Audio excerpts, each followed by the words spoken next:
बोले महावीर भगवान की। धीरे धीरे कार्यक्रम बढ़ता जा रहा है और आपकी उपस्थिति भी बढ़ती जा रही है। अब यहाँ पर एक सुंदर ज्ञान गोष्ठी हमारे बड़े पंडित जी साहब रविंद्र जी आत्मन, उनकी द्वितीय पुण्य तिथि के उपलक्ष्य में आयोजित की जा रही है।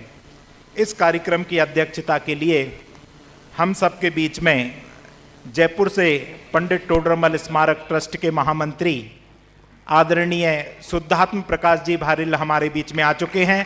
मैं आवाज देता हूं कि कृपया वो मंच पर आवें और अपना स्थान ग्रहण करें।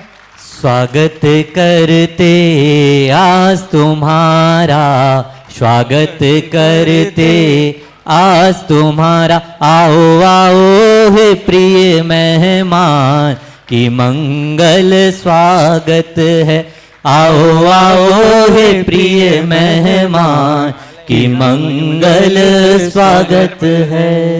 विशिष्ट अतिथि के रूप में दिल्ली से डॉक्टर विवेक जी शास्त्री पधारे हैं। हम उनको आमंत्रित करते हैं कि कृपया वो मंच पर आवें। स्वागत करते आज तुम्हारा, स्वागत करते आज तुम्हारा। आओ आओ हे प्रिय मेहमान की मंगल स्वागत है।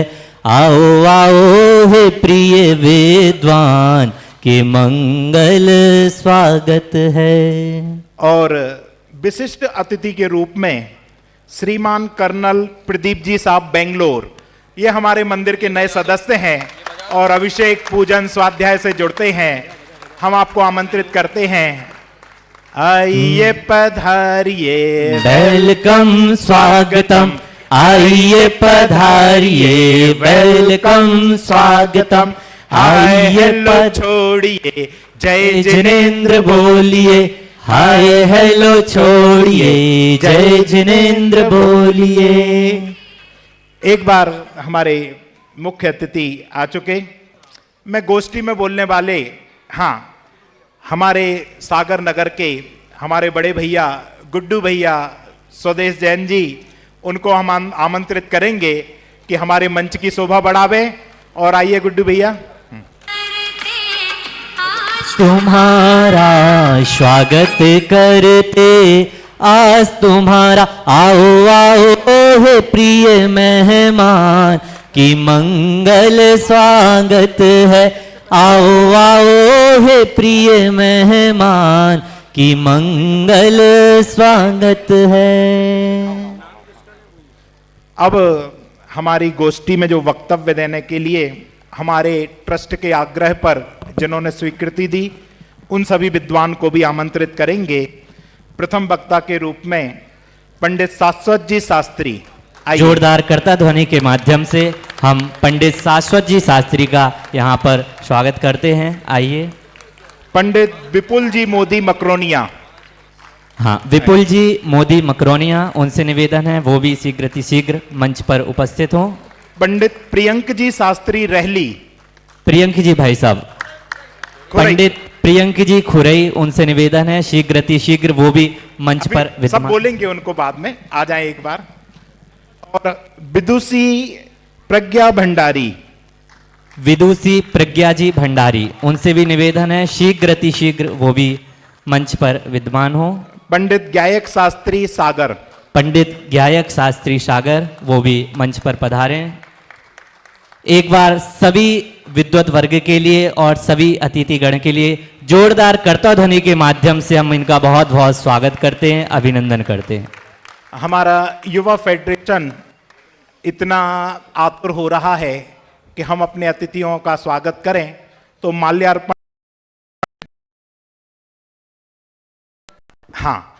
बड़े पंडित जी साहब का एक चित्र यहाँ पर है, तो हमारे अध्यक्ष महोदय, मुख्य अतिथि महोदय से निवेदन है कि यहाँ आकर बड़े पंडित जी साहब के चित्र का अनावरण करेंगे।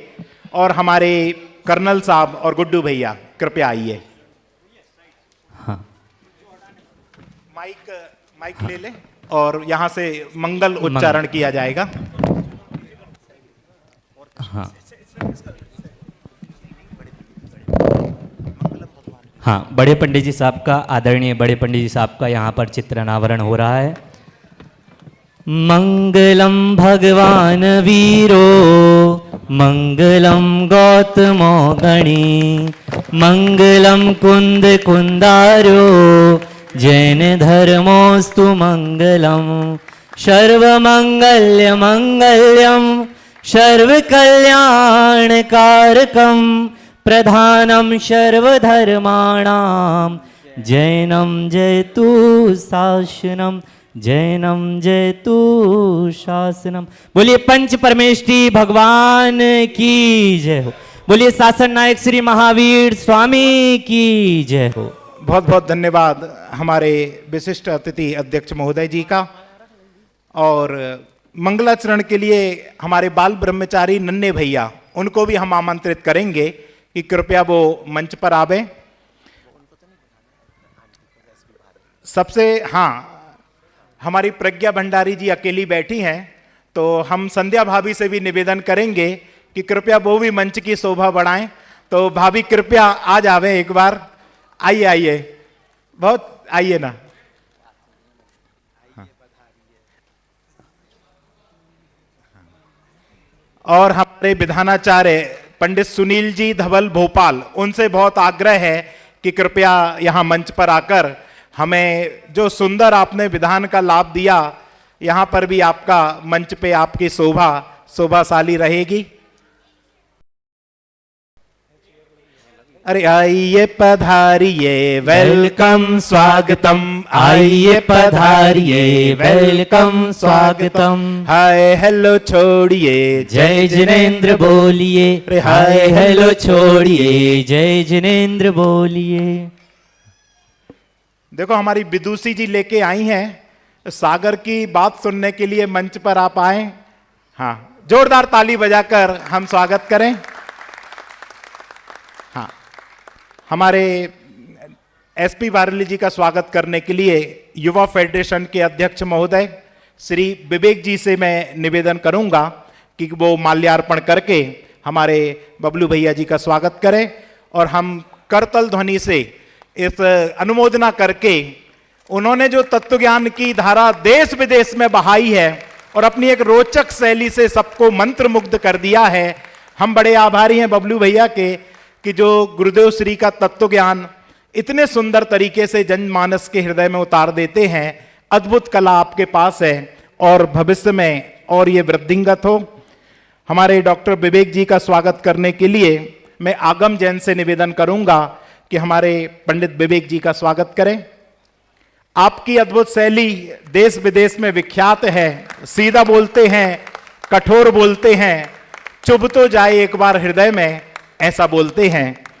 हमारे कर्नल साहब का स्वागत करने के लिए मैं संजय भैया को आमंत्रित करूंगा कि कृपया कर्नल साहब जी का स्वागत करें। सहजता सरलता आपकी निशानी है, ऐसे सुंदर। मैं पंडित सासद जी का स्वागत करने के लिए पंडित अभिषेक जी से निवेदन करेंगे।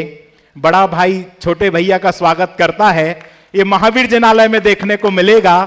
दो शास्त्री आपस में कैसे वात्सल्य से मिलते हैं। पंडित विपुल जी मोदी का स्वागत करने के लिए मैं सुबोध भैया से निवेदन करूंगा कि कृपया वो आवें और पंडित विपुल जी मोदी का स्वागत करें। जोरदार कर्ता ध्वनि के माध्यम से हम सभी का स्वागत करते हैं। हाँ, गुड्डू भैया के स्वागत के लिए मैं अरविंद हिना जी से निवेदन करूंगा कि हमारे गुड्डू भैया जो तत्व ज्ञान को बहुत हृदय से पीते हैं, अभी पूरा कार्यक्रम बहुत मंत्र मुग्ध होकर सुन रहे थे। और जब भी वो जिनालय में आते हैं, कार्यक्रमों में आते हैं, इस तत्व ज्ञान को सुनकर रोमांचित हो जाते हैं। ऐसे स्वदेश भैया गुड्डू भैया का स्वागत हो रहा है। हाँ हाँ, इसके बाद मैं अपने नन्हे भैया के स्वागत के लिए नीरज भैया से निवेदन करूंगा कि कृपया पधारें। और हमारे सागर के नन्हे भैया जो बंबई सहित देश विदेश में नहीं, देश बस में अभी ख्याति मचा रहे हैं और बहुत ही विधानों में, कार्यक्रमों में बहुत योगदान है।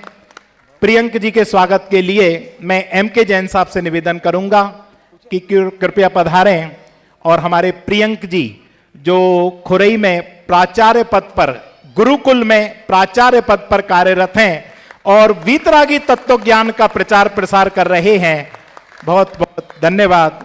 हमारे सुनील जी धवल, इनके स्वागत के लिए मैं राकेश जी को आमंत्रित करूंगा कि कृपया पधारें और हमारे सुनील जी का स्वागत करें। हाँ। मैं गायक भैया के स्वागत के लिए हमारे संजू भैया को आमंत्रित करेंगे। संजू भैया गायक का स्वागत करें।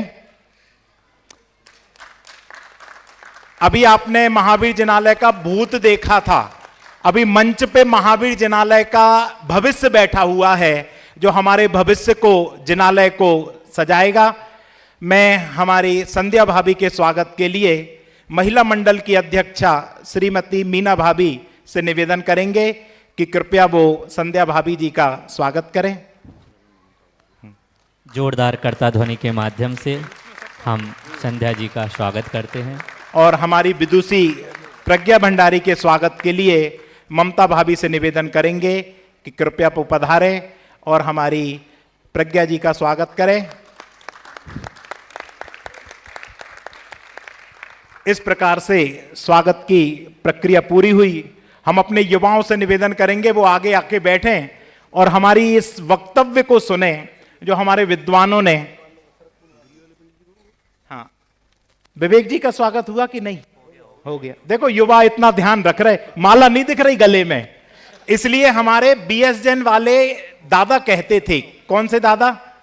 मूंछों वाले दादा, जितने लोग हैं वो माला पहने रहे पूरे कार्यक्रम तक, उनकी शोभा है। मैं निवेदन करता हूं एक बार सब लोग माला धारण कर लें, नहीं तो ये लोग सोचेंगे आपका नहीं हुआ, आपका नहीं हुआ। एक बार सभी लोग गले में हमारे दादा की बात मान लें। हाँ,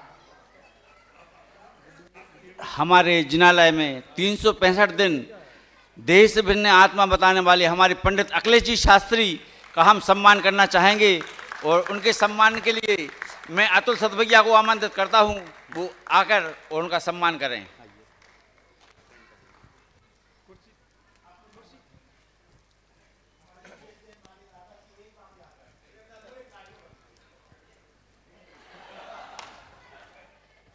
एक बार जोरदार करता ध्वनि के माध्यम से हम आदरणीय अखिलेश जी शास्त्री, इनका स्वागत करते हैं, बहुत बहुत अभिनंदन करते हैं। इसके बाद हमारे अभिषेक जी शास्त्री का हम सम्मान करना चाहेंगे। उनके लिए मैं संजय कर्रापुर को बुलाना चाहूँगा, वो आए उनका सम्मान करें।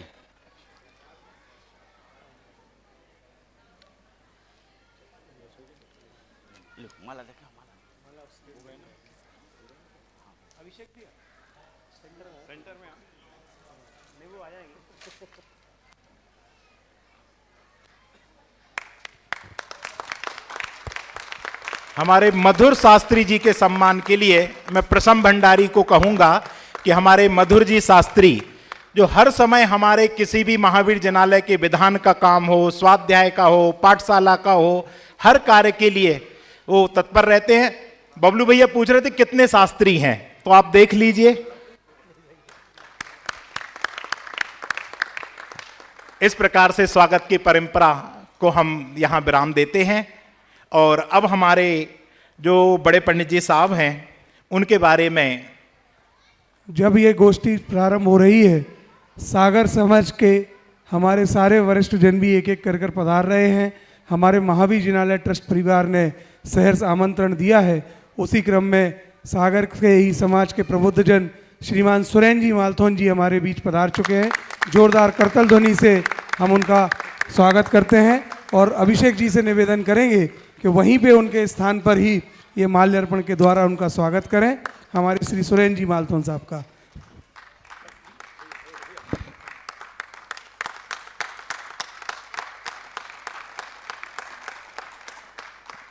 ठीक है साहब, अध्यक्ष जी की आज्ञा हो तो मैं गोष्ठी प्रारंभ करें। हाँ, तो ये जो हमारे बड़े पंडित जी साहब हैं जिनका चित्र आपके समक्ष है, कैसे थे ये, इनके बारे में दो चीजें लिखी हैं। पूज्य गुरुदेव श्री के पश्चात बड़े पंडित जी का मिलना ऐसा है जैसे मणि कंचन संयोग हो गया हो।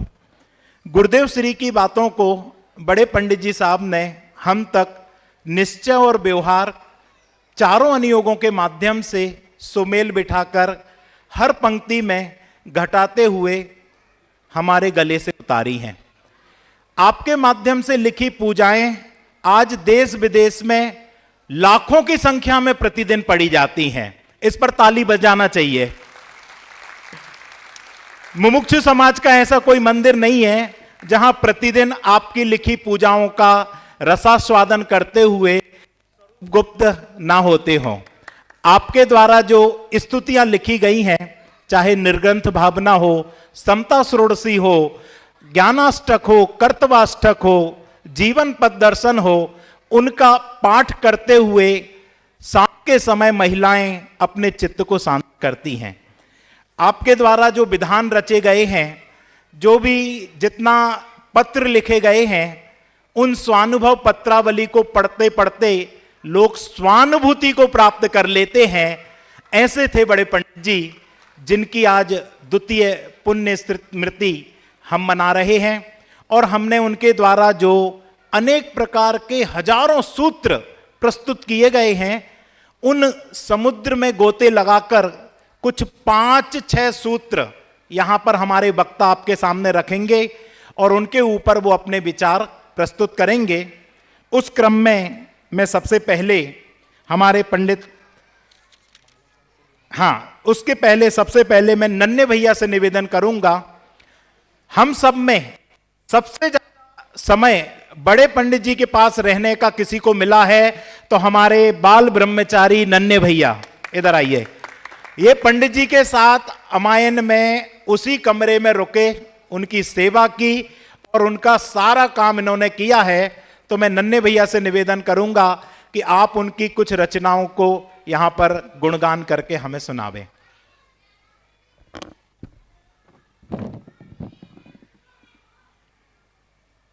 निराग है, निर्दोष है, निसल है, निर्मान है, निर्भीक है, निर्द्वंद है, निष्क्रोध है, निष्काम है।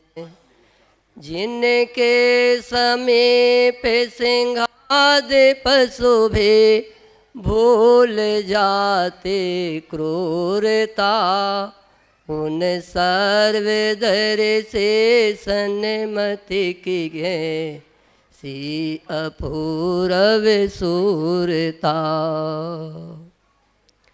निर्ग्रंथता की भावना अब हो सफल मेरी, बीते अहो आराधना में हर घड़ी मेरी।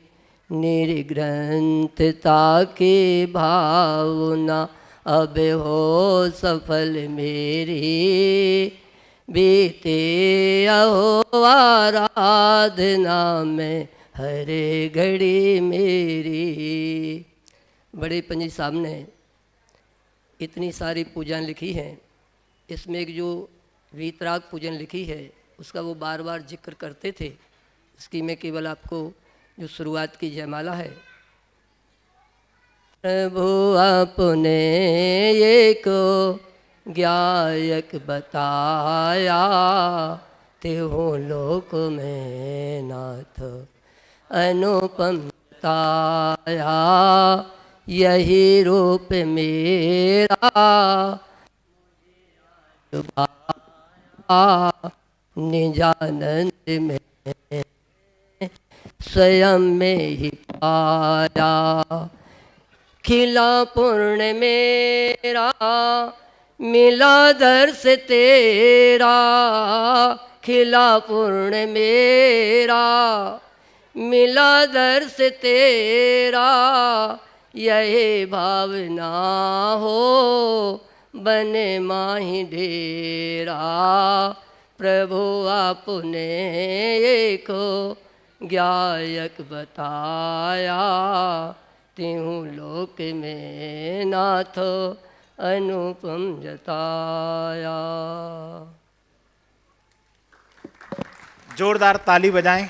मुझे ऐसा लगा नन्हे भैया की बात सुन के सब स्वरूप में गुप्त हो गए। ताली, एक भी एक व्यक्ति का हाथ नहीं रुकना चाहिए। मैं देख रहा हूं किसका हाथ रुका है। बहुत ही सुंदर। प्रभु आपने एक गायक बताया और तीनों लोकों में अनुपम जताया। यही रूप मेरा, जोर से, मुझे आज भाया, महानंद मैंने। वाह, नन्हे भैया ने कमाल कर दिया। वास्तव में उनका सानिध्य बड़े पंडित जी का आपने लिया और आपके जीवन में भी उनके सिद्धांत आए हैं। अब मैं प्रथम वक्ता की ओर चलता हूं और जो हमारे पहले वक्ता हैं, इन्होंने पंडित टोडरमल स्मारक ट्रस्ट जयपुर से 2024 में शास्त्री पूर्ण किया था, फिर एमबीए किया। मैं बबलू भैया को बताऊंगा, शास्त्री करने के बाद हमारे जितने वक्ता यहाँ हैं सब अलग अलग फील्ड में गए हैं। तो आप शास्त्री करने के बाद एमबीए कर रहे हैं और ऑप्टोमीटर में अभी अपने पिताजी का जो व्यवसाय है शाश्वत ऑप्टिकल, उसको आगे बढ़ाएंगे, तो वो डिप्लोमा प्राप्त कर रहे हैं। ऐसे पंडित शाश्वत जी शास्त्री, और इनका विषय है प्रभु से दूर रहकर प्रभुता कैसे प्राप्त करेंगे। करतल ध्वनि से हम पंडित शाश्वत जी का स्वागत करते हैं। कृपया पधारें।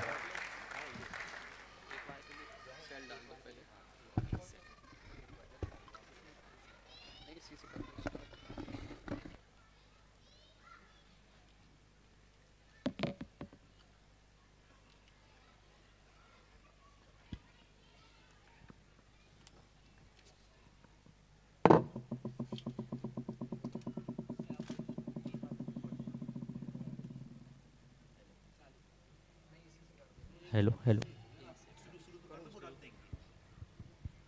हेलो। ओम नमः सिद्धेभ्यः। आदरणीय मंच एवं सभा में उपस्थित सभी साधर्मियों को मेरा सादर जय जिनेन्द्र। आज की प्रवर्तमान गोष्ठी में मेरा विषय है प्रभु से दूर रहकर प्रभुता कैसे पाओगे। यदि हमें इस विषय को समझना है तो सर्वप्रथम हमें यह जानना होगा कि प्रभु कौन होते हैं, प्रभु मतलब क्या।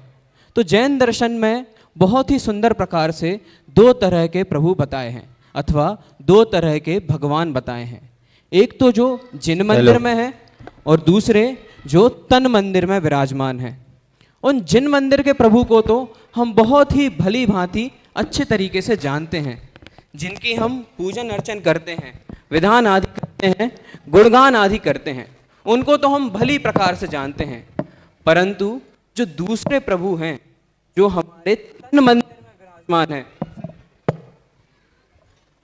जो हमारे तन मंदिर में विराजमान हैं, उन प्रभु को हम अनादि काल से भूलते हुए आ रहे हैं और इसी कारण हम अनंत दुखों को पा रहे हैं।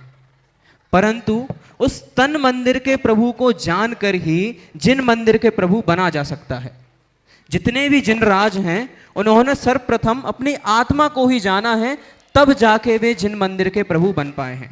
इसी बात को पुष्ट करते हुए बहुत ही सुंदर गाथा आती है मोक्ष पाहुड़ की 104वें नंबर की गाथा, जिसका बहुत ही सुंदर पद्यानुवाद आदरणीय छोटे दादा ने किया है। अरिहंत सिद्धाचार्य पाठक साधु हैं परमेष्टिपण, सब आत्मा की अवस्थाएं आत्मा ही है शरण। जिससे हमें यह भाव ख्याल में आता है कि अरिहंत सिद्ध आचार्य उपाध्याय साधु ये कोई अन्य नहीं है, ये मात्र आत्मा की अवस्थाएं ही हैं। और ये जो परम पद में स्थित हुए हैं उन्होंने स्वयं की आत्मा को ही जाना है और कुछ अन्य नहीं किया। अतः इससे यह सिद्ध होता है कि हमारे अंतरंग में ही भगवान विराजमान हैं। अब इस बात को सुन के ये प्रश्न सहज ही उत्पन्न होता है कि यदि भगवान हमारे अंतरंग में ही हैं, फिर जो बाहर के जिन राज हैं उनकी क्या आवश्यकता, हम स्वयं ही भगवान हैं। तो इसका सटीक सा उत्तर यह है कि यदि वे जिन राज ना होते तो हमें यह बात कौन बताता कि मैं स्वयं भगवान हूं। हम में भी उनके समान ही शक्ति है कि हम भी अपनी आत्मा को जानकर उनके समान भगवान बन सकते हैं। अतः उनकी भी हमें बहुत आवश्यकता है, क्योंकि इस संसार में मात्र शुद्धात्मा या तो पंच परमेष्टि ही शरण है। जब तक अपनी आत्मा में लीन नहीं हो पाते तब तक उन जिनराज की हमें आवश्यकता तो है ही, और उनका मार्ग जो है अंत में अपनी आत्मा को जानना, वो हमें करना ही होगा। यह तो हमने देख लिया कि दो तरह के प्रभु कौन होते हैं। अब प्रभु से दूर रहना मतलब क्या? प्रभु से दूर रहना यदि व्यवहार से देखें, जो जिनराज हैं जिन मंदिर के, उनके पास जाकर भोगों की इच्छा करना, पुण्य की भीख मांगना, रुपया पैसा आदि की चाह करना, वो जो उनका स्वरूप है ही नहीं, उनके पास वो किंचित मात्र है ही नहीं, तो उनसे इस प्रकार की चाह करना प्रभु से दूर जाना है। और निश्चय से देखें, अपने आत्म प्रभु का स्वरूप भूलकर, जो कि मात्र ज्ञान दर्शनमय है, अनंत सुखमय है, और उसके विपरीत मात्र मोह राग द्वेष कषाय पाप आदि में ही लगे रहना, अपने स्वयं के प्रभु को भूलना है। अब ये तो बात हो गई प्रभु को भूलने की, पर हमारा मुख्य लक्ष्य तो क्या है कि हमें प्रभुता को प्राप्त करना है। तो उस प्रभुता को प्राप्त कैसे करेंगे?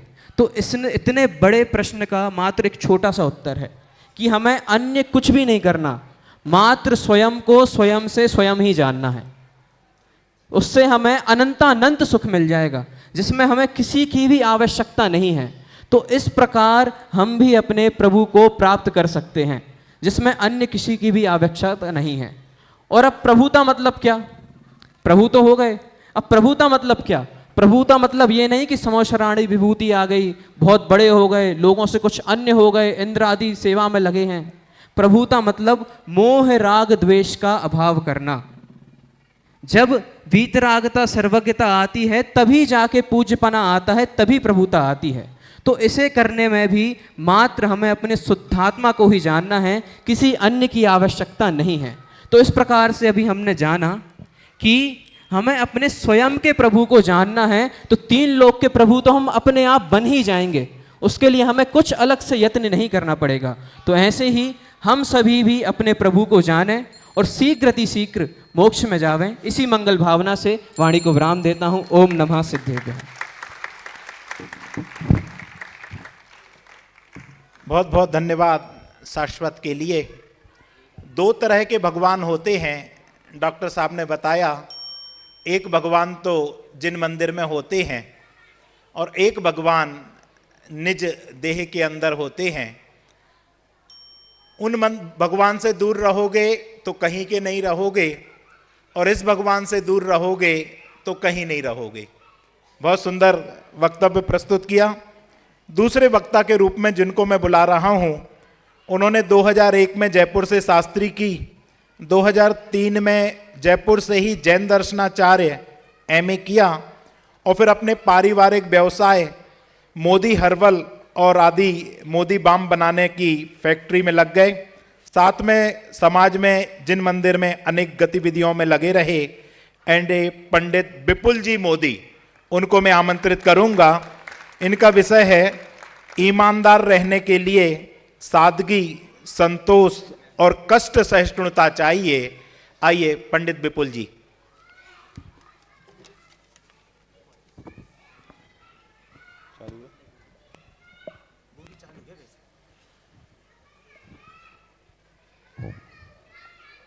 सत्वेषु मैत्रीं गुणिषु प्रमोदं क्लिष्टेषु जीवेषु कृपापरत्वं माध्यस्थ भावं विपरीत वृत्तौ सदा ममात्मं विदधातु दैव।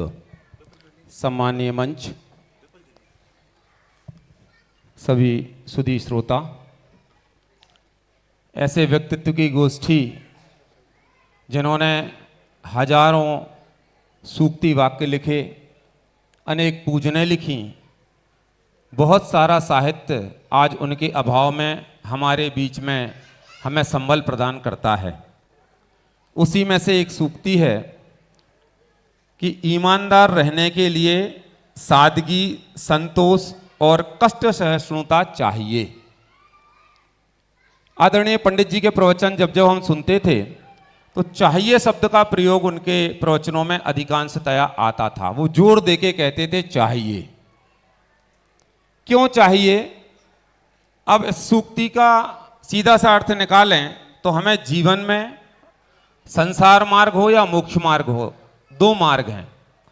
संसार मार्ग में रहना है तो भी ईमानदार रहना पड़ेगा, और मोक्ष मार्ग में जाना है तो भी ईमानदार रहना पड़ेगा। अब संसार मार्ग में व्यापारिक ईमानदारी, पारिवारिक ईमानदारी, धार्मिक ईमानदारी, अनेक पक्ष हो सकते हैं, लेकिन मोक्ष मार्ग में केवल स्वरूप के प्रति ईमानदारी होना बहुत आवश्यक है।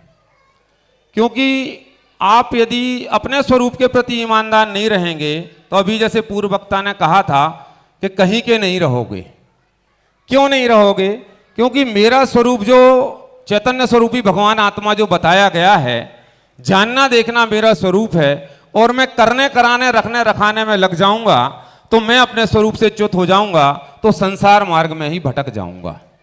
तो सबसे पहली ईमानदारी तो अपने स्वरूप के प्रति रखना है, यदि इस संसार को छोड़ने की जरूरत हम महसूस करते हैं तब। और जब तक संसार में हैं तब तक सांसारिक ईमानदारी हमें, व्यापारिक ईमानदारी, पारिवारिक ईमानदारी, धार्मिक ईमानदारी, अनेक स्वरूप हो सकते हैं ईमानदारी के। केवल ईमानदारी को रुपए पैसे की ईमानदारी तक सीमित करना ही उद्देश्य नहीं होना चाहिए। ईमानदारी हर तरह की हो सकती है, एकांतिक ईमानदारी हो सकती है। हम सार्वजनिक जीवन में बहुत अच्छे हैं, बहुत अच्छे ईमानदार हैं, लेकिन हम एकांत में भी ईमानदार अपने प्रति रहें, अपने सिद्धांतों के प्रति रहें, तो वो एकांतिक ईमानदारी भी हो सकती है। धार्मिक ईमानदारी में भी हम समाज के प्रति मेरा क्या दायित्व है, क्या हमारे कर्तव्य हैं, परिवार के प्रति क्या कर्तव्य हैं, हम उन सब अभी ईमानदारी की चर्चा कर रहे हैं। जो 3 पॉइंट बताए उनकी चर्चा अभी नहीं हुई। अब ये ईमानदारी बरतने के लिए हमें पंडित जी ने 3 सिद्धांत दिए। 3 बातों का विशेष ध्यान रखना होगा, तब आप ईमानदार रह पाएंगे। पहला है सादगी होना चाहिए। अब सादगी होगी तो ईमानदारी आएगी। क्यों? अभी लौकिक में लगा के देखें, यदि हम में सादगी नहीं है, सादगी मतलब सिंपलिसिटी, सादा जीवन, उच्च विचार, हमें बहुत लालसा होगी, बहुत परिग्रह रखने की प्रवृत्ति होगी, बहुत गाड़ी संपदा इकट्ठी करने की प्रवृत्ति होगी, तो बेईमानी आए बिना रहेगी नहीं। क्योंकि हमें जो सुविधाएं और साधन मिले हैं वो हमें अपने पुण्य प्रमाण मिले हैं, और हम चाहते हैं कि इनके पास बड़ी गाड़ी मेरे पास होना चाहिए। तुम्हारे पास छोटी है, उतने सीमित संसाधनों में उतना काम करोगे तो आपका निश्चित ही ईमानदारी पूर्वक जो पुण्य बंधेगा, उस पुण्य से तुम्हें निश्चित ही भविष्य में सारी व्यवस्थाएं मिलेंगी। लेकिन जितने संसाधन, जितने साधन तुम्हारे पास हैं वो तुम्हारे पुण्य प्रमाण हैं। जो तुमसे बड़ा है, जिसके पास अनेक विभूति संयुक्त है, उसको उसकी संपदा मिली है, उसकी संपदा देख के यदि तुम दुखी होगे तो अनंत बंध करोगे, और अनंत बंध करोगे तो संसार मार्ग ही चुनोगे। इसलिए यदि मोक्ष मार्ग में जाना चाहते हो तो जो भी संसाधन तुम्हें मिले हैं वो सादगी पूर्वक उनका निर्वहन करो, और सादगी से जीवन जीना चाहोगे तो ईमानदारी नियम से आएगी ही आएगी। दूसरा शब्द पंडित जी ने दिया अपन को, संतोष। यदि ईमानदार रहना है तो संतोष वृत्ति धारण करना पड़ेगी। संतोष वृत्ति कहां से आएगी? संतोष वृत्ति आएगी जब आप में सादगी आएगी। क्योंकि जब तक सादगी नहीं होगी तब तक संतोष वृत्ति नहीं होगी। इनकी थोड़ी सी ऊंची है, उनके कपड़े थोड़े से ऊंचे हैं, मेरे थोड़े नीचे हैं, ऐसी संतुष्टि जब तक नहीं होगी तब तक अपने स्वरूप की प्राप्ति का कोई उपाय नहीं होगा। इन सबसे भिन्न में ज्ञायक भगवान आत्मा हूं, ऐसा निर्णय करके ऐसी संतोष धारण नहीं करेगा। ये सब तो बाह्य पुद्गल की चीजें हैं। ये सब गलती क्यों हो रही है, बेईमानी क्यों आ रही जीवन में? क्योंकि हमने अपने स्वरूप को नहीं जाना। ऐसी संतोष वृत्ति मेरे में नहीं आई।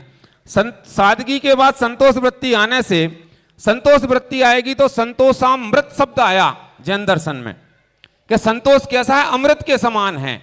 क्यों है? क्योंकि यदि असंतोष पैदा होगा तो जीवन में कहीं सुख नजर नहीं आएगा। और हम चाहते क्या हैं? सुखी होना। सुखी होने के लिए दौलत राम जी से ने 6 डाला में क्या लिखा? जे त्रिभुवन में जीवनंत, सुख चाहे दुख ते भयवंत। सुख तो चाहता है और उपाय काय के करता है? दुख के करता है। और सुख पावे संतोषी प्राणी। कहां आई ऐसी लाइन? ध्यानत राय जी की पूजन में, 10 लक्षण पूजन में। क्यों? क्योंकि जो संतोषी होगा वो सुखी होगा। इसलिए जो सुख चाहता है वो ऐसी संतोष वृत्ति धारण करे जो मेरे जीवन में है। अभी एक पॉइंट और है, जो मेरे जीवन में है उतना मेरे लिए संतुष्टिपूर्ण है। और तीसरा पॉइंट दिया कष्ट सहिष्णु। किसे कहते कष्ट सहिष्णु? पूछो उन टोडरमल जी से।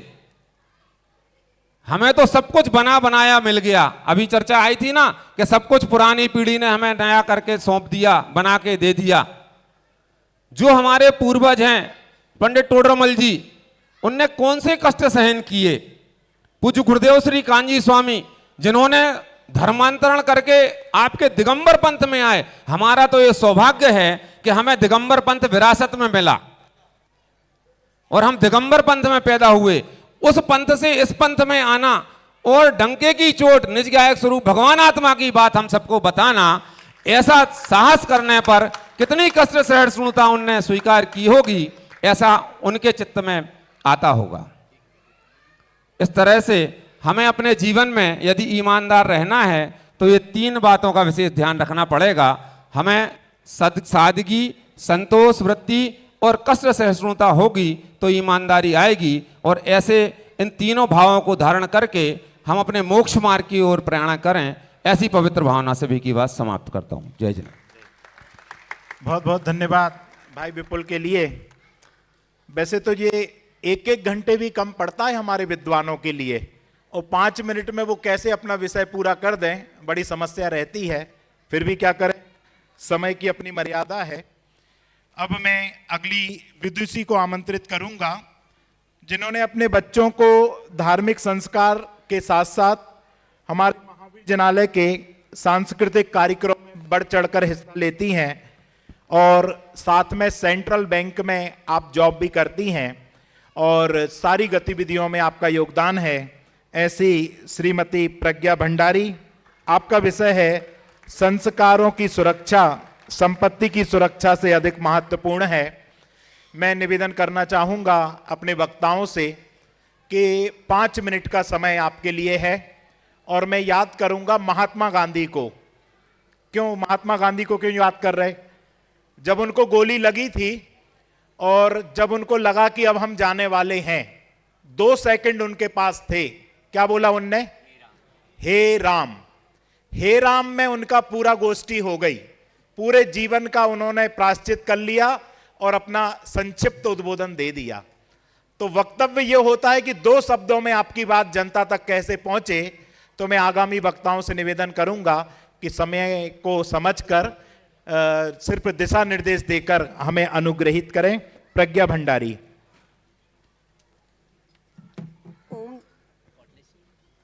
ओम नमः सिद्धेभ्या। मंचासीन आदरणीय विद्वानजन एवं सभा में उपस्थित सभी साधर्मी जन को मेरा शुद्धात्म वंदन। आज की गोष्ठी में मेरा विषय है संस्कारों की सुरक्षा संपत्ति की सुरक्षा से अधिक महत्वपूर्ण है। सर्वप्रथम संपत्ति की सुरक्षा क्या है, क्यों है और किसके लिए है?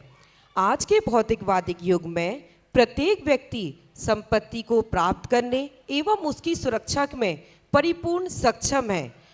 अगर हम देखें तो गंभीरता से विचार करें तो संपत्ति की प्राप्त करने में हम दिन रात विकल्प करते रहते हैं और दुखी होते रहते हैं। वहीं संपत्ति को प्राप्त करने में जो हमें परिश्रम हुआ वह भी दुख रूप है, और संपत्ति के बारे में जो हमने प्राप्त किया उसकी सुरक्षा में तो कई लोगों को एक दूसरे की जान लेते व गंवाते देखा है। इस प्रकार संपत्ति की सुरक्षा दुख रूप ही है। अब हम विचार करें कि यदि हम ये सुरक्षा स्वयं के लिए कर रहे हैं या अगली आने वाली पीढ़ी के लिए। यदि स्वयं के लिए कर रहे हैं तो इसका एक निश्चित सीमा होना चाहिए, क्योंकि संपत्ति का भोग दुख मिश्रित सुख है। और यदि अगली आने वाली पीढ़ी के लिए कर रहे हैं तो इस सूक्ति पर विचार कर लेना चाहिए। पूत कपूत तो क्या धन संचय, पूत सपूत तो क्या धन संचय। इस प्रकार निष्कर्ष निकलता है कि संपत्ति की सुरक्षा के आदि, मध्य और अंत तीनों में दुख ही दुख भरा हुआ है।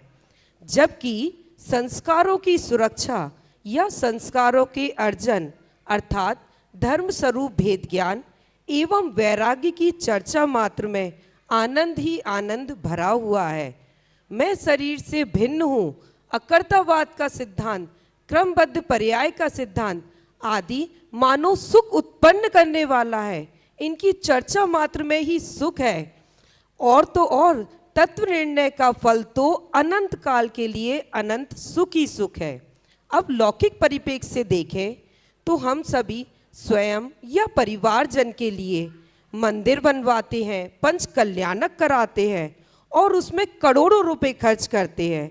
अब मेरा आपसे प्रश्न है, क्या उसकी सुरक्षा के लिए हम कुछ कर रहे हैं? अर्थात नहीं।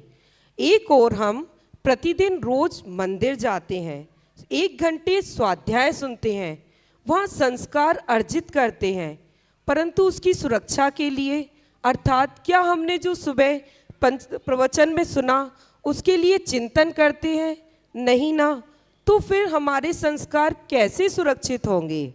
इसके विपरीत हम घंटों लाइन में लगकर करोड़ों रुपए खर्च कर कर एक अपॉइंटमेंट लेते हैं और डॉक्टर सिर्फ 5 मिनट हमें विजिट करता है, दवाई एक्सप्लेन करता है, कौन सी सुबह खाना है, शाम को खाना है, और हमें तत्काल याद हो जाती है, क्योंकि हम डॉक्टर को सुनने नहीं, अपनी शरीर की सुरक्षा करना चाहते हैं। वहीं हम अपने बच्चों को पाठशाला भेजते हैं, संस्कारित करने के लिए शिविर आदि में भेजते हैं, और हमारे विद्वान जन उनमें संस्कार का बीजारोपण कर भी देते हैं, परंतु हम घर आकर उनसे पूछते भी नहीं कि आपने क्या पढ़ा, क्या सीखा। क्या ऐसे हम अपने बच्चों की संस्कार सुरक्षित कर पाएंगे? अर्थात नहीं, जबकि यह तो हमारा प्रथम कर्तव्य है। जब संस्कारों की सुरक्षा के आदि, मध्य और अंत तीनों में सुख ही सुख भरा है, तो हम ऐसा क्यों नहीं करते? आजकल तो एक होड़ सी लगी हुई है, हम अपने बच्चों को वह सब सुख सुविधाएं देंगे जो हमें प्राप्त नहीं है, वो सब सुख सुविधाओं से उन्हें जीवन यापन कराएंगे, और इस होड़ में हम भूल ही गए कि हम क्या कर रहे हैं, कहाँ जा रहे हैं, और अपने मूल संस्कारों से कोसों दूर चले गए। इस प्रसंग में मुझे बड़े पंडित जी साहब की एक सूक्ति सत्य प्रतीत होती है, संस्कार बिना की सुविधाएं पतन का कारण है। अतः हम सभी इस पतन रूपी संपत्ति की सुरक्षा का विकल्प छोड़कर भेद ज्ञान सुख रूप संस्कारों की सुरक्षा करें, यही हमारा कर्तव्य है। इसी मंगल भावना के साथ आज की बात को विराम देती हूँ। बहुत बहुत धन्यवाद। बिल्कुल सही समय पर अपने वक्तव्य दिया, और एक बात आपने बहुत जोरदार कही, 1 घंटे जो हम स्वाध्याय सुनते हैं उसकी सुरक्षा कैसे हो? 23 घंटे उसकी सुरक्षा करनी है, तब जाके अगला 1 घंटा जब हम सुनेंगे तो हम उसकी सुरक्षा करें। यानी रात दिन आत्मा का चिंतन, उसका घोलन ऐसा चले।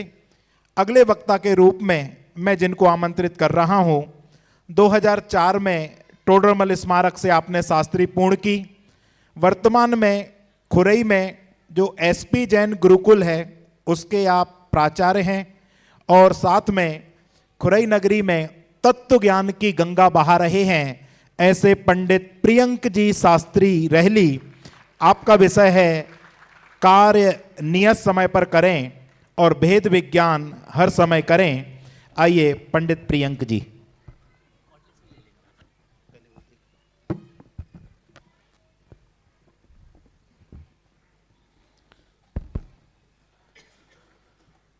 श्रीमत् परम गंभीरम श्यादवाद मोघम लांछनम जिया त्रैलोक्यनाथस्य शासनम जिन शासनम।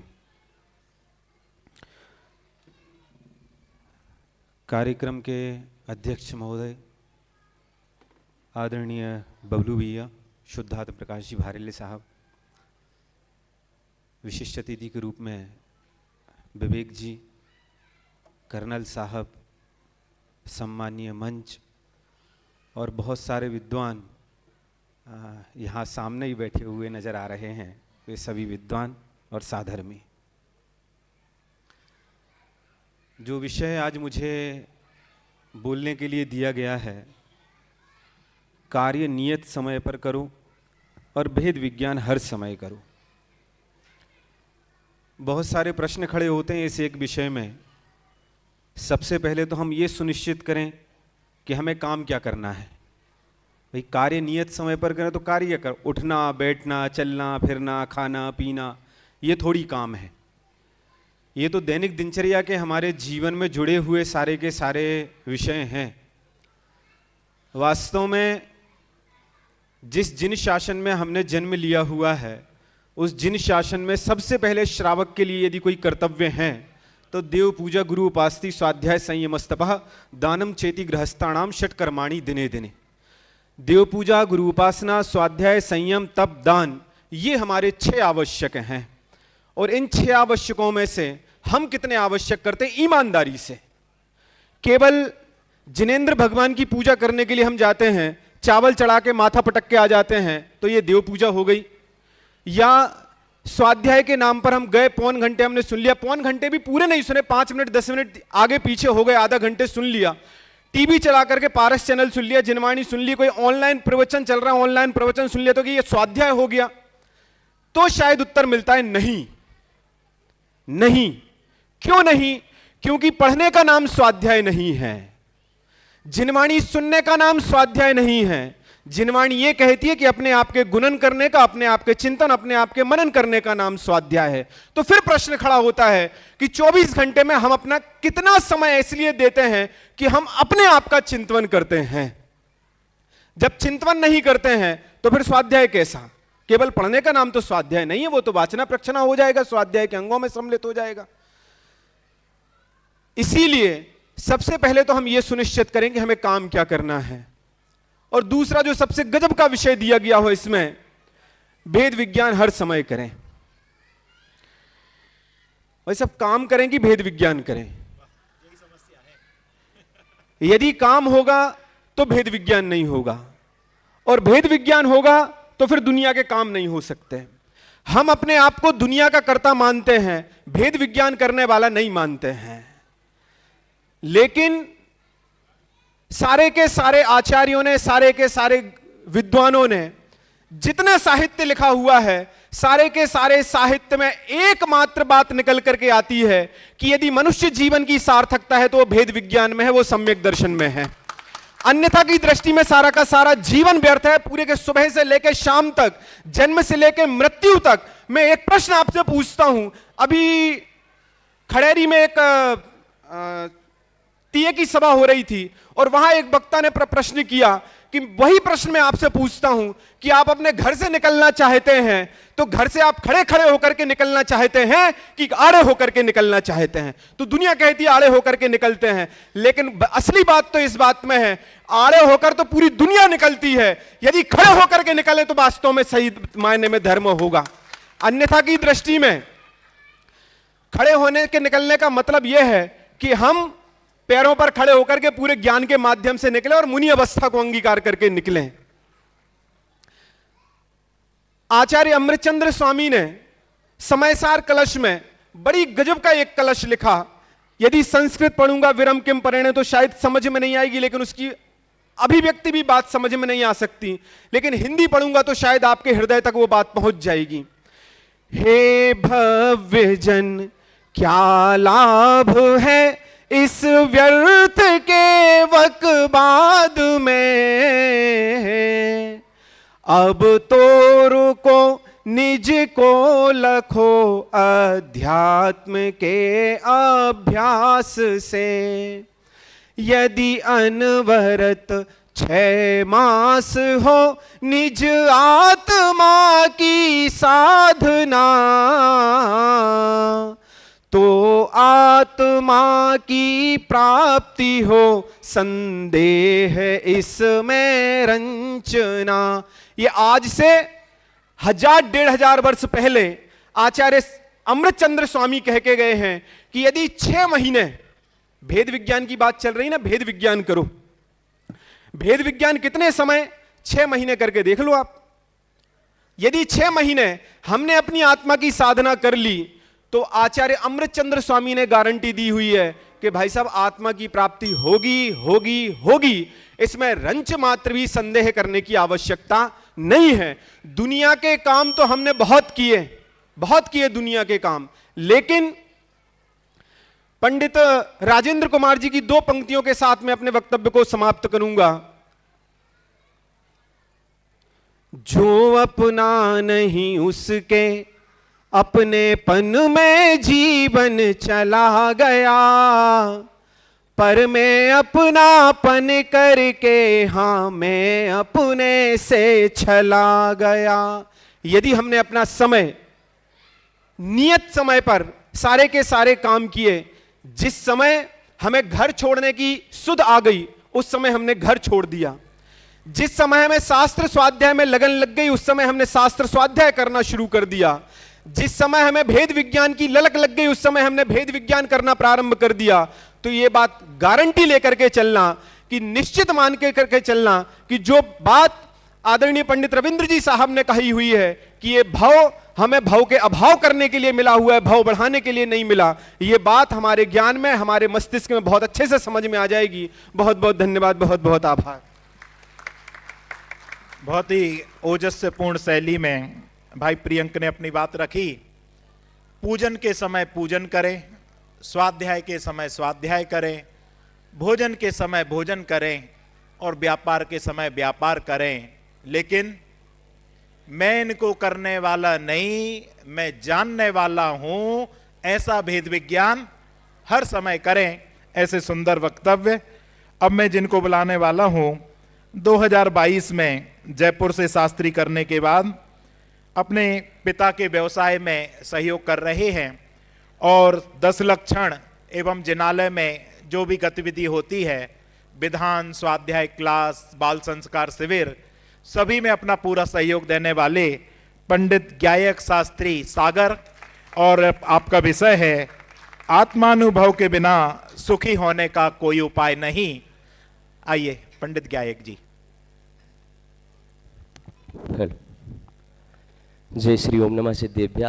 आदरणीय अध्यक्ष महोदय, सम्मानीय मंच एवं सभा में उपस्थित सभी चैतन्य प्रेमी बंधुओं को मेरा शुद्धात्म वंदन। प्रवर्तमान गोष्ठी में मेरा विषय है आत्मानुभव के बिना दूसरा कोई सुखी होने का उपाय नहीं है। मैं इस विषय को आपको कुछ बिंदुओं के माध्यम से पहुंचाने का प्रयास करूंगा। तो विषय प्रारंभ करते हैं।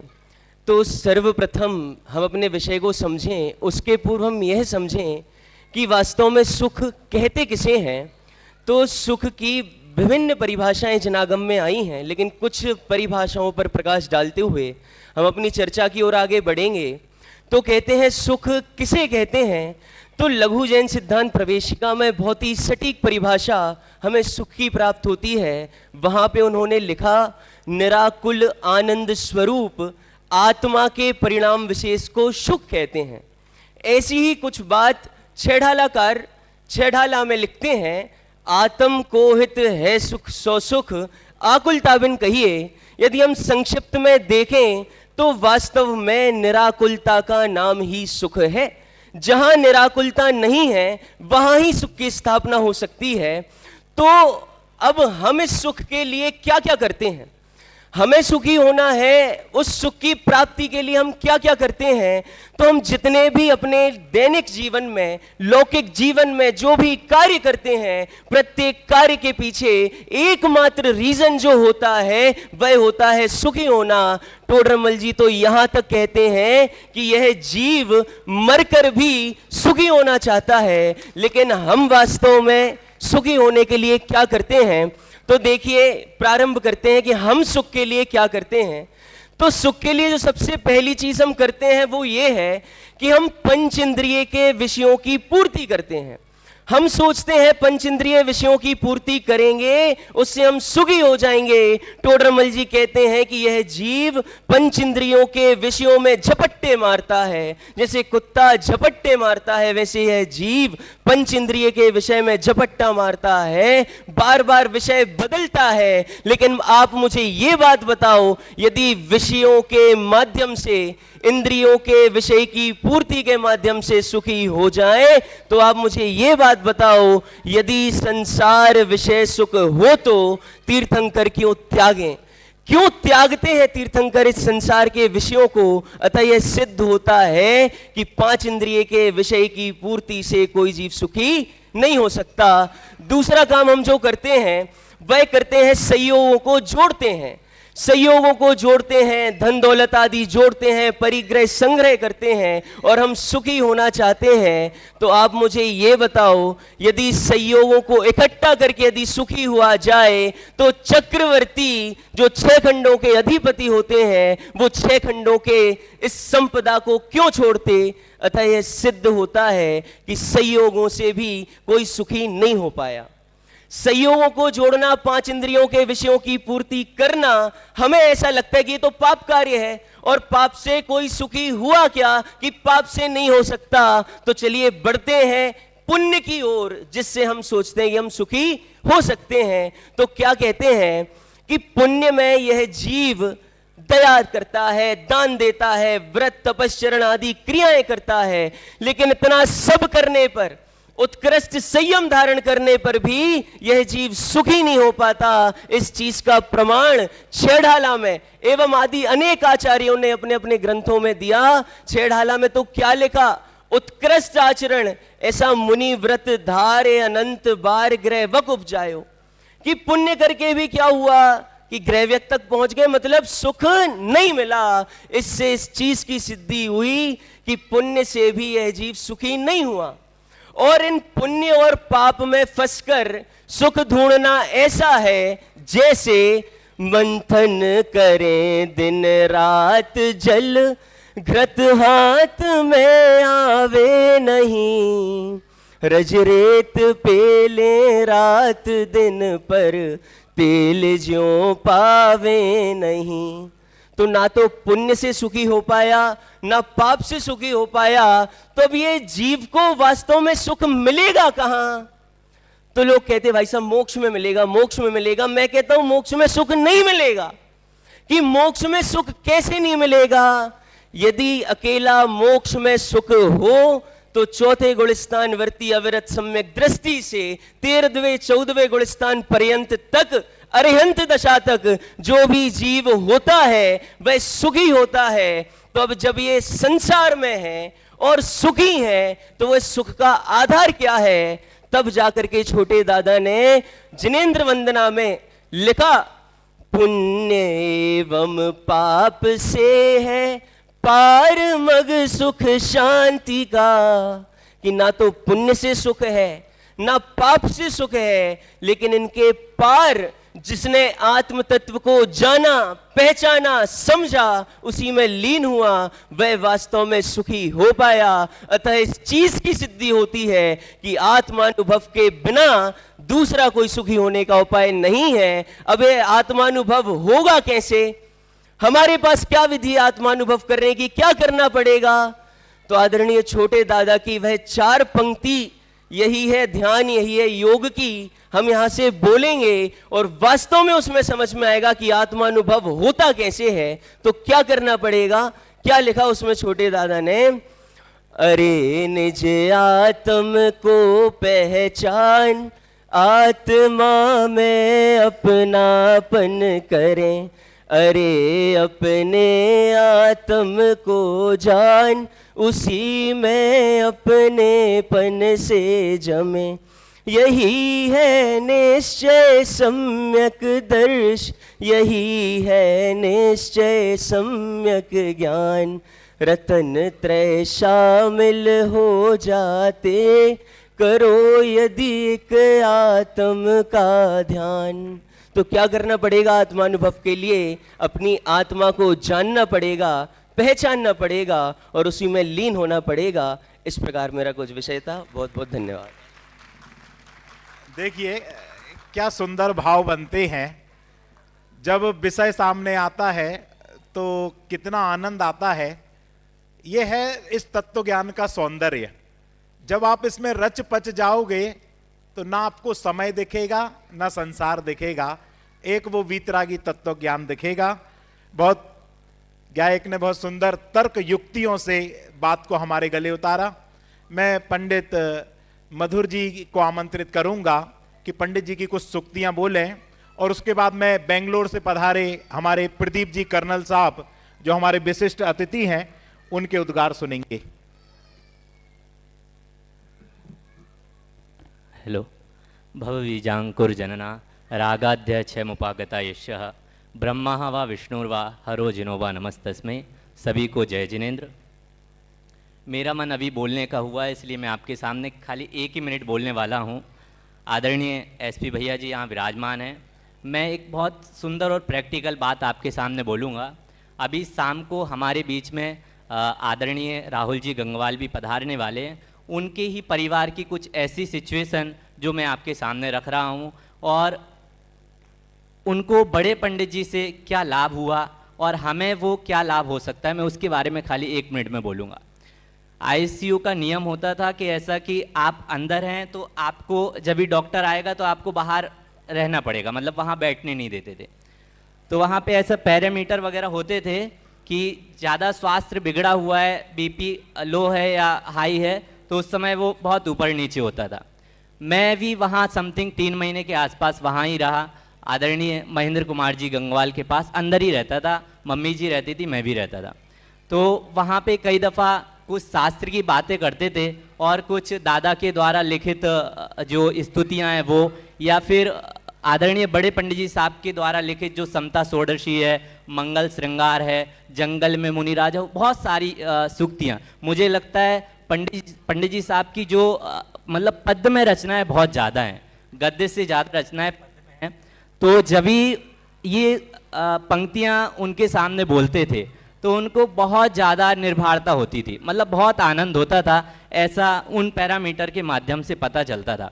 मैंने ये एग्जाम्पल खाली इसीलिए दिया है ताकि हम भी, देखो हमारे पास थोड़ा सा समय कम रहता है, हम गद्य को याद भी नहीं कर पाते हैं, तो हम पद्य को और सूक्तियों को अपने ख्याल में रखें। बस शर्तें उनको अभी से पढ़ें तो हमारे ख्याल में रहेंगी, क्योंकि जब दवा काम नहीं करती तो क्या काम करती है?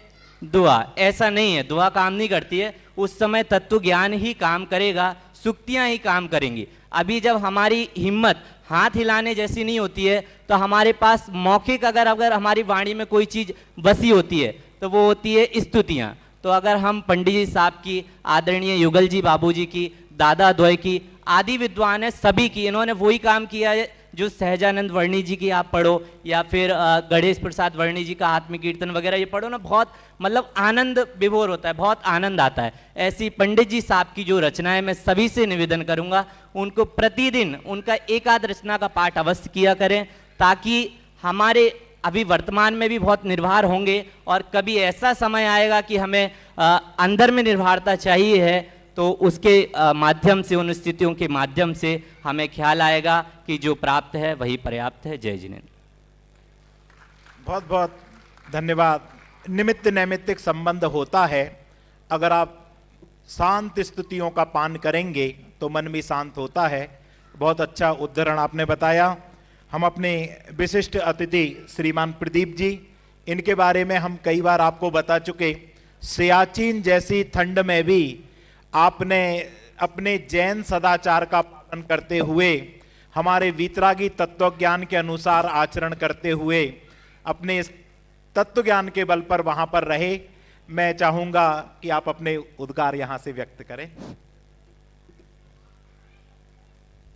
आदरणीय अध्यक्ष महोदय, मंच पर विराजमान विद्वद्गण, सभा में मौजूद विद्वद्गण, और मेरी तरह आज जो इस कार्यक्रम का आनंद लेने आए हैं सभी सहधर्मी जन को मेरा सादर जय जिनेन्द्र। पंडित जी, ये टाइम बहुत डेंजरस है क्योंकि खाने का टाइम है, तो सबको जाना भी है। तो हमारे एकेडमी में जब ट्रेनिंग कर रहा था इंडियन मिलिट्री एकेडमी में, तो हमारा एकेडमिक सेशन के बाद टी ब्रेक होता था 10 मिनट का। 10 मिनट के टी ब्रेक में क्या होता था कि उसी समय जिसने ब्रेकफास्ट और नहीं किया, उसी समय उस 10 मिनट में जो आता था टी वगैरह, स्नैक्स वगैरह, वो खाते थे। माइक पास में कर लें। तो क्या होता था कि लास्ट मोमेंट में कोई ऑफिसर कैडेट क्वेश्चन पूछ ले तो सारे उसकी तरफ देखते थे, भैया आज शाम को कुछ है तुम्हारा। तो उसको डांटते थे, और रात को क्या होता था, उसको कंबल परेड करते थे हम कि भैया टाइम वेस्ट किया तुमने, इतना पूछना तो बाद में पूछो। तो ऐसी है, समय भी ऐसी है, तो मैं ज़्यादा नहीं बोलूँगा।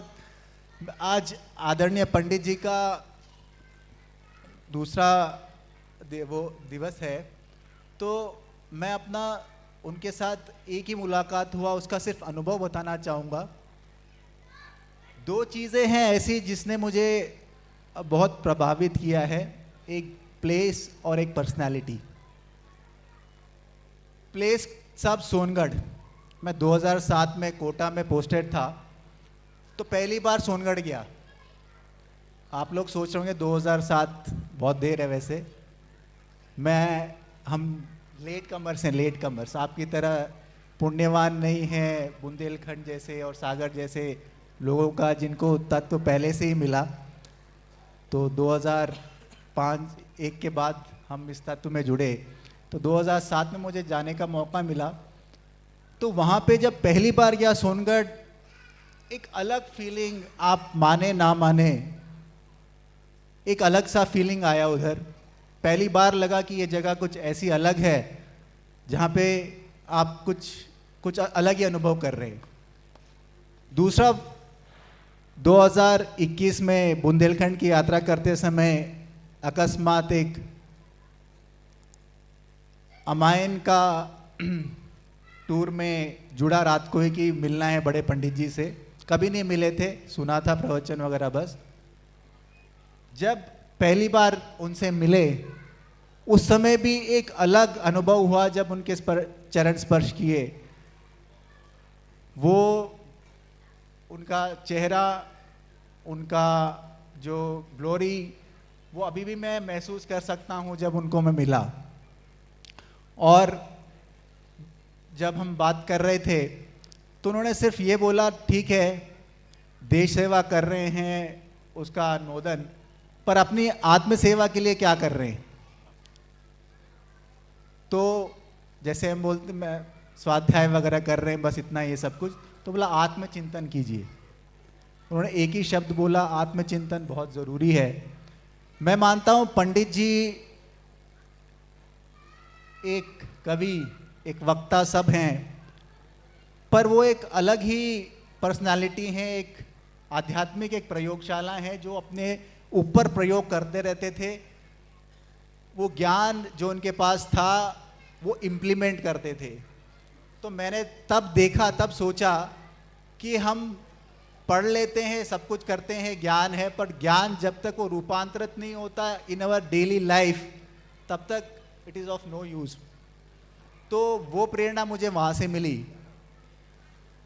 दूसरी बात, एक और जो चीज़ मुझे बहुत अच्छी लगी, उनकी पहली किताब जीवन पथ प्रदर्शन पढ़ा हमने, सभी घर में पढ़ते थे, सभी मिलके पढ़ते थे। सब वो एक आध्यात्मिक जीवन जीने की एक एसओपी है। एसओपी हम आर्मी में यूज़ करते हैं, स्टैंडर्ड ऑपरेशन प्रोसीजर्स। आप कुछ भी चीज़ हो आर्मी में, आपका एसओपी पक्का बनता है। आप चल रहे हैं, मिलने जा रहे हैं, कुछ भी प्रोग्राम कंडक्ट कर रहे हैं, आप प्रेसिडेंट से मिलना है, गवर्नर से मिलना है, तो उसका प्रोसीजर है, एसओपी उतना ही मिलना, इतना टाइम, ये सब कुछ एसओपी लिखा होता है सब जगह। आप एसओपी के अलावा कुछ नहीं कर सकते। वेपन्स आता है, वेपन्स का भी एसओपी, बस कैसे ये। तो उनका वो जो जीवन पथ प्रदर्शन पढ़ा, वो हमारे आध्यात्मिक जीवन का एक एसओपी है साहब। आप देखिए उन्होंने क्या क्या चीज़ लिखी है उसमें। पूजन कैसे करना, व्यवहार कैसे करना, वस्त्र कैसे पहनना, एक एक चीज़, छोटी छोटी चीज़ों पर उन्होंने बल दिया। वो पढ़कर मुझे लगा कि yes we have to change है। अगर आप धर्म में आए हैं तो उसका भी अनुसरण करना बहुत ज़रूरी है। तो ये चीज़ें मुझे बहुत प्रभावित किया। और मैं अंत में इतना ही कहूँगा कि हम सबको जो बड़े पंडित जी ने बताए हुए मार्ग पर चलना चाहिए और हम सब के लिए बहुत लाभकारी होगा। और अंत में मैं अखिलेश पंडित जी का बहुत बहुत धन्यवाद देना चाहूँगा जो इन्होंने मुझे मौका दिया ऐसे शुभ अवसर पर बात करने के लिए। बहुत बहुत धन्यवाद। आपको बहुत बहुत साधुवाद है। इतनी विपरीत परिस्थिति में रहकर भी मिलिट्री का जो कंट्रोल और कमांड, उसके बीच में भी आप 4 बजे उठकर ध्यान लगाते हैं, स्वाध्याय करते हैं, अद्भुत और अलौकिक है। हमारे युवा फेडरेशन ने बड़े पंडित जी के कुछ स्टिकर लगाए हुए हैं हाल के दोनों ओर। अभी आपको शाम को समय मिलेगा तो अवश्य ही आप इन स्लोगन को पढ़ें और उसका लाभ लेवें और हमारे युवा फेडरेशन को साधुवाद देवें। मैं हमारे विशिष्ट विद्वान डॉक्टर विवेक जी दिल्ली, उनसे निवेदन करूंगा कि हमारी गोष्ठी के संबंध में अपने विचार व्यक्त करें। जोरदार ताली बजाकर हम आपका स्वागत करते हैं। ओम नमः सिद्धेभ्य।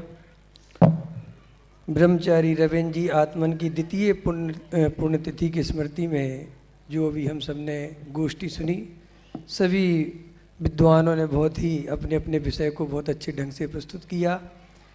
सब विद्वान हैं, सब अपनी तरीके से बोले, इसमें तो कुछ कहना नहीं मुझे। चूँकि रवेंद्र जी का प्रसंग है तो रवेंद्र जी की बात करने का औचित्य बनता है। रविंद्र पंडित साहब के बारे में अगर आपको उनका व्यक्तित्व देखना हो, किसी भी व्यक्ति का व्यक्तित्व उसकी रचनाओं में, उसके साहित्य में दिखता है। रविंद्र जी की एक जो छवि लोगों के दिमाग में बनी थी, वो उनकी व्यवहार की क्रियाओं की छवि बनी थी। और लोग समझते थे पंडित साहब जो है बहुत अनुशासन और कठोर और बहुत एकदम कड़क क्रिया वाले हैं। और वो क्या है, चूँकि बाहर का उनका बाहरी जो जीवन था वो जल्दी से लोगों को दिखाई देता है, तो लोगों ने उनका व्यक्तित्व वैसे अपने दिमाग में बना लिया। लेकिन जब उनकी आप साहित्यिक साधना देखेंगे तो वो आत्मा के कितने रसिक थे और अपने स्वरूप की साधना में कितने सावधान थे और उन्हें आत्मा से कितना प्रेम था और वो त्रिकाली ध्रुव का ही अंदर गीत गाते थे, ये आपको उनकी रचनाओं में देखने मिलेगा। इसलिए मैं उनकी रचनाओं से सदा हमेशा प्रभावित रहा, बहुत ही गजब रहा। लेकिन उनके आचरण से भी बहुत प्रभावित किस रूप में रहा? मैं इस रूप में रहा कि उनने अपने व्यक्तित्व से, अपनी क्रियाओं से कभी समझौता नहीं किया। मैं ऐसे बहुत से लोगों को जानता हूँ जो बड़े बड़े नियम ले लेते हैं और समाज को परेशान करते हैं। जैसे कैसे? अब किसी व्यक्ति ने कुएं के पानी का नियम ले लिया और बम्बई देखने का राग चल रहा है। अब बम्बई में कुआं कहाँ मिले? तो भाई साहब अगर कुएं का पानी पीना है तो बम्बई मत जाओ ना, बम्बई वाले परेशान होंगे ना। हम लोगों ने बड़े पंडित साहब को, हमारा चूँकि विश्वास नगर उनकी प्रेरणा और वहाँ पर उनको बहुत, हम लोग बहुत प्रेम भाव से, सुमित जी भी हमारे यहाँ बहुत आते थे, हजारों प्रयास किए कि हम दिल्ली में रविंद्र पंडित साहब को लेकर आएँ।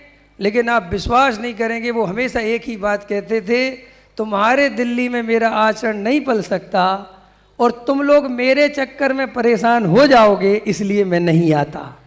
तो अगर हमें अपना आचरण पालना है तो हमारे अंदर में ये गेयों की देखने की इच्छा नहीं होनी चाहिए, तभी हम निर्दोष आचरण पाल सकते हैं। ऐसे अनेक पहलू आदरणीय पंडित साहब के थे। उनकी स्मृति में आज बहुत बढ़िया गोष्ठी हुई और सभी के लिए बहुत बहुत धन्यवाद, आभार। इसी मंगल भावना के साथ अभी बात पूरी करता हूँ। बहुत बहुत सही बात आपने बोल दी। पंडित जी का साहित्य पढ़ें तो शुरुआत यहाँ से होती है, हूँ द्रव्य दृष्टि से अति पवित्र, परिणति ही मात्र अपावन है। पहली पंक्ति में निश्चय की बात आएगी, पूर्ण शुद्धात्मा की बात आएगी, व्यवहार की बात बाद में आएगी। मैं सुदेश भैया से निवेदन करूंगा कि वो दो शब्द बोलना चाहें तो पधारिए और हम कंकल ध्वनि से उनका स्वागत करते हैं कि आप भी बड़े पंडित जी से और इस गोष्ठी के माध्यम से अपनी बात यहां पर रखें।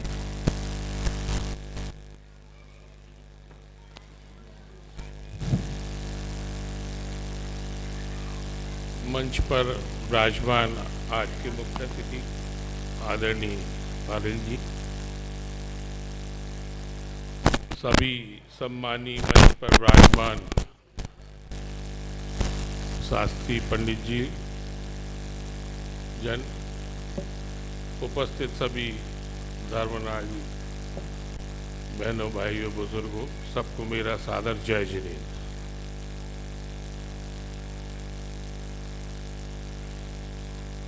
वार्षिक पर्व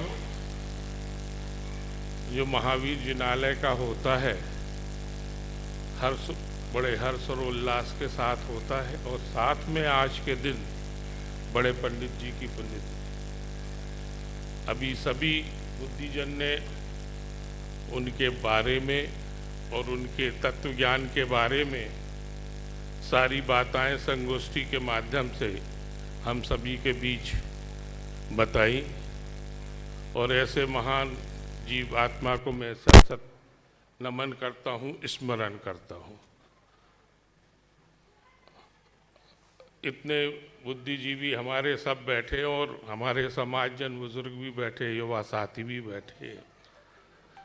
मैं इतना तो जुड़ा नहीं हूँ धर्म से, लेकिन घर में स्वाध्याय या जो अपना करना वो एक नियमित रहता है। लेकिन निश्चित रूप से मैं ये कहूँगा कि हमारे बुजुर्गों का जो पुण्य रहा है कि गुरुदेव के साथ वो महीनों उनके सत्संग में रहे, सोनगढ़ में रहे, और सौभाग्यशाली रहे।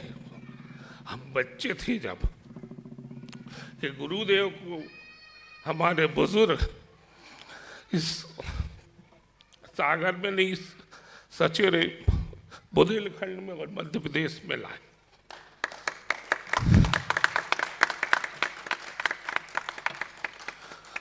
दुखी इसलिए हो रहा हूं अपने आप पे कि मैं उन लोग का अनुसरण नहीं कर पाए, लेकिन जो भी गुरुदेव के आने के बाद हमारे पूज्य दादाजी सेठ शोभालाल जी सोनगढ़ से प्राय हमारे चैत्यालय जी में पंडित चमन भाई जी उनको यहाँ बुलाते थे। उनकी पाठशाला लगती थी, वो हमारे पीले हरे मकान में नीचे एक उनका रूम रहता था, वो वहीं पे घर में रहते थे, और पाठशाला घर में भी हमारे बाबा लगवाते थे हम बच्चों में, क्योंकि हम 7 चाचा ताऊ का परिवार हम बच्चे थे और धर्म की प्रभावना कराते थे। चैत्यालय जी में भी होती थी उनकी क्लासेस। जो मैं अपनी ये बचपन की बातें बता रहा हूँ, और एक चीज जो है हरदम जो है तत्व ज्ञान की, वो मैं आखिर में बोलूँगा कि सबसे बड़ी जो चीज रही और वो जीवन पर्यंत जो है, अगर मेरे बच्चे भी हैं तो उसको सीखे हुए और अपने मन में विराजमान किए हैं। इसके बाद हमारे पिताजी, हमारे बड़े पिताजी पंडित जी जब गुरुदेव नहीं रहे तो पंडित जी हुकमचंद जी भारल साहब का बहुत बड़ा शिविर आयोजित किया था। आदित्य भैया के पिताजी और भी कई लोग विराजमान, सागर में हर्षोल्लास के साथ वो शिविर का आयोजन किया गया। कोशिश करता हूँ हमारे साथी, हमारे अनुज, हमारे मित्र सुनील भैया, इनका भी एक ऐसा सत्संग है कि ये मुझे हरदम खींचते हैं। और मैंने उस बचपन में ये देखा कि हमारे बाबा शोभालाल जी और आपके बाबा दोनों का तत्व ज्ञान पे चर्चा घंटों होता था दोपहर में, और हम वहीं खेलते रहते थे। आज ये हमें खींचते हैं, बोलते हैं, कुछ सब अनुसरण इनकी बात मान लेते हैं। आज ये बड़े पंडित जी के बारे में गोष्ठी हुई और हमारा पूरा जिनालय परिवार, गुरुदेव का भक्त सब बड़े हर्षोल्लास से ये वार्षिक उत्सव मनाते हैं। मैं सबको अपनी बधाइयाँ, शुभकामनाएं देता हूँ और अंत में मैं यही कहूँगा कि सब लोग मेरे साथ गाएं और मतलब पढ़ें। मैं ज्ञानानंद स्वभावी हूँ, मैं ज्ञानानंद स्वभावी हूँ, मैं हूँ अपने में स्वयं पूर्ण, पर से मुझे कुछ गंध नहीं, मैं अरस अरूपी असपरसी, पर से भी कुछ गंध नहीं। राग से भिन्न, वेद से भी मैं भिन्न निराला हूँ, मैं हूँ अखंड चैतन्य भिन्न, निज रस में रमने वाला, ही मेरा करता धरता, मुझ में अब का कुछ काम नहीं, मैं मुझ में रहने वाला हूँ, पर में मेरा विश्राम नहीं, मैं शुद्ध बुद्ध अविरोध एक, पर रति से मैं प्रभावी हूँ, मैं आत्मानुभूत से प्राप्त तत्व में ज्ञानानंद स्वभावी, अनानंद स्वभावी हूँ, मैं ज्ञानानंद स्वभावी हूँ, आत्मानुभूत से प्राप्त तत्व में ज्ञानानंद स्वभावी। और साहब ये चीज जो मैं बोल रहा था कि बचपन से जो है दिल और दिमाग में गुरुदेव के सत्संग या जो उनका आना रहा, ये जीवन पर्यंत जब भी ऐसा होता है तो इसी को पढ़ता हूँ। मेरी बड़ी माँ भी यहाँ बैठी है, श्रीमती विमल राणा जी, आज 93 साल की है वो। पूर्व में मैं उनका जो है बंद बन रहा हूँ, उनके तबीयत की वजह से, नहीं तो वो नियमित जिनालय जी जाती थी, स्वाध्याय करने जाती थी, लेकिन आज मैंने उनको सिर्फ मातृ मंदिर में दर्शन करने के लिए ही उनको मजबूर किया। मैं गुरुदेव श्री को बुंदेलखंड में लाने का श्रेय हमारे BS जैन परिवार को है और प्रशिक्षण शिविर भी मॉडल हाई स्कूल में हमारे BS जैन परिवार के द्वारा लगाया गया था। अब मैं हमारे अध्यक्ष महोदय जी से निवेदन करूंगा कि बबलू भैया कृपया आएं और उसके बाद हम निर्ग्रंथ समता षोडशी की 4 पंक्ति खड़े होकर बोलकर इसको समापन करेंगे। बबलू भैया। हेलो। अखिलेश ने तो उतना ही समय छोड़ा मेरे पास कि मैं हे राम बोल पाऊँ, और उतना ही समय बचा है मेरे पास। बाकी तो मैं 2-3 घंटे शाम को आपके साथ बोलूँगा। हमारे सब विद्वानों ने बहुत बढ़िया बोला। मुझे तो लगा कि स्मारक में गोष्ठी चल रही है, ऐसा मुझे महसूस हुआ। लेकिन आप लोग बहुत साधुवाद के पात्र हो के बड़े पंडित जी के इस अवसर पर आपने ये आयोजन रखा। उनका योगदान तो बहुत गजब का रहा। मैं इतनी सी बात कह सकता हूँ कि जब हम पंडित जी का नाम लेते तो हमारे दिमाग में, जो भी किसी ने कहा भी कि हमारे दिमाग में आता है वो ऐसा करते थे, ऐसा करते थे, ऐसा करते थे, हमारे दिमाग में ये आना चाहिए कि उन्होंने अपना मनोभाव सार्थक किया और हम उस पथ पर चलें इस भावना के साथ रात को 8 बजे के इंतजार में। ये होती है विद्वान की कला। हम लोग अपने स्थान पर सभी लोग खड़े हो जाएं।